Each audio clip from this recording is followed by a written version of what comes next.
नमस्कार, आप देख रहे हैं न्यूज फॉर नेशन और मैं हूं प्रियदर्शन।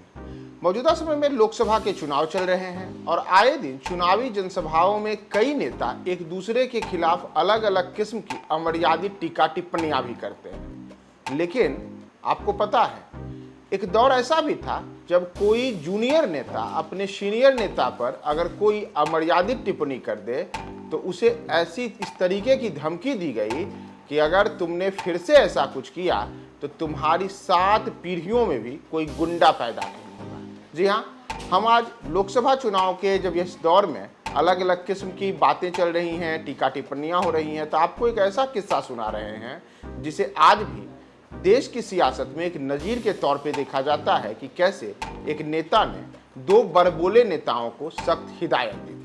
और बड़बोले नेता इसलिए क्योंकि ये सारी बातें लोकसभा में हुई थी और ये सब कुछ हुआ था बिहार से ही जुड़े हुए 2 नेताओं के साथ। हम बात कर रहे हैं रामविलास पासवान और शरद यादव के साथ उस वाकये की, जिस वाकये ने पूरे देश में उस दौरान चर्चा हुई और चर्चा भी ऐसी हुई कि जो कोई भी आज भी उसे याद करता है उसके बाद यही कहता है कि तब बागी बलिया के बाबू साहब यानी कि चंद्रशेखर ने जिस अंदाज में लोकसभा में दोनों को डांट पिलाई थी, वह आज भी लोकसभा के इतिहास में एक ऐसी नज़ीर के रूप में है जिसमें बड़बोले नेताओं के पर कतरने के एक इतिहास के तौर पर इसे जाना जाता है। दरअसल आपको बताते हैं कि हुआ क्या था। हुआ यूँ था, पहले हम आपको बता दें हैं कौन। रामविलास पासवान देश के एक जाने माने नेता हुए। युवावस्था के दौर में ही इन्होंने हाजीपुर संसदीय सीट से लोकसभा चुनाव रिकॉर्ड मतों से जीता। और दूसरी ओर शरद यादव, वही शरद यादव जो मध्य प्रदेश से जिन्होंने राजनीति शुरू की, उत्तर प्रदेश से लोकसभा का चुनाव जीता और उसके बाद बिहार से भी लगातार वे कई मर्तबा लोकसभा के लिए निर्वाचित हुए। तो दोनों के दोनों जब युवा हुआ करते थे, यह बात 1980 के अंतिम दशक की है, तो उस दौरान ही कुछ ऐसा वाकया लोकसभा में हुआ जब पूर्व प्रधानमंत्री चंद्रशेखर दोनों को लोकसभा में जोरदार तरीके से डांट पिला दिए। और डांट भी ऐसी पिलाई कि यह सब उस समय पूरे जो संसद में जितने भी सदस्य बैठे थे, सब के सब चंद्रशेखर के डांटने के बाद हक्के बक्के हो गए। और खुद रामविलास और शरद यादव ये दोनों तो इस किस्म से हक्के बक्के हुए कि आज भी उस कहानी को जो भी उस दौर के राजनेता याद करते हैं वह हिल जाते हैं। दरअसल हुआ यूँ कि उस दौरान जो राम मंदिर का आंदोलन है, यह राम मंदिर का आंदोलन अपने चरम पर था। राम मंदिर आंदोलन को लेकर के जोरदार तरीके से पूरे देश में अलग अलग किस्म के विरोध हो रहे थे और इसी दौरान जो बाबरी ढांचे का विध्वंस है उसकी घटना भी हो चुकी थी। यानी कि बाबरी विध्वंस होने के बाद पूरा का पूरा जो विपक्ष है वह उस समय अटल बिहारी वाजपेयी जो उस समय विपक्ष के नेता थे उन पर हमलावर थे। दरअसल तब जो देश में सरकार थी, उस सरकार में विपक्ष में बैठा हुआ जो थे वे अटल बिहारी वाजपेयी विपक्ष के नेता के तौर पे हुआ करते थे। और अयोध्या में जब बाबरी ढांचे को गिराया गया तो उसके बाद इसे लेकर के पूरे देश में बड़े स्तर पर रक्तपात हुआ, उपद्रव हुए, हिंसा की कई घटनाएं हुई, गोलियां चली, लोग मारे गए और इन घटनाओं से पूरे देश में एक तरीके से कहें तो आग लग गई। और यह आग संसद के गलियारे तक भी पहुंची और कई लोग थे जो उस घटना के लिए भारतीय जनता पार्टी और खुद जो अटल बिहारी वाजपेयी उन्हें कटघरे में खड़ा करते हुए कई किस्म के तीखे सवाल दाग रहे थे। तीखे सवाल दागने वालों में उस दौर के 2 युवा सांसदों के तौर पे मौजूद शरद यादव और रामविलास पासवान, ये दोनों भी उसी दौरान थे।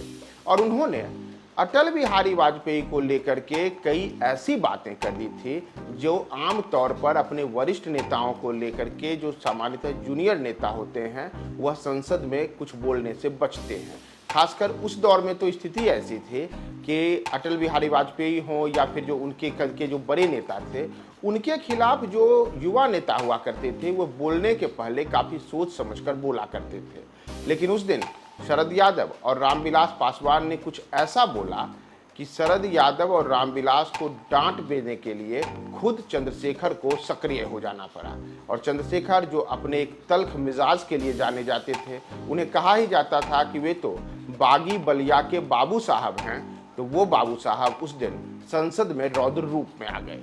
और रौद्र रूप में ही नहीं आए, बल्कि बेअदबी के साथ अटल बिहारी वाजपेयी के सामने पेश आ रहे दोनों युवा नेताओं यानी कि शरद यादव और रामविलास पासवान को बड़ी जोरदार तरीके से तब चंद्रशेखर ने डांट पिलाई। उन्होंने तब कहा कि शरद और रामविलास, तुम्हारे पिछले जन्म में कुछ पुण्य कर्म हैं जिसके कारण तुम्हें अटल जी को सुनने का मौका मिला है। इन्हें ध्यान से सुनो, ये राजनीति के महाग्रंथ हैं।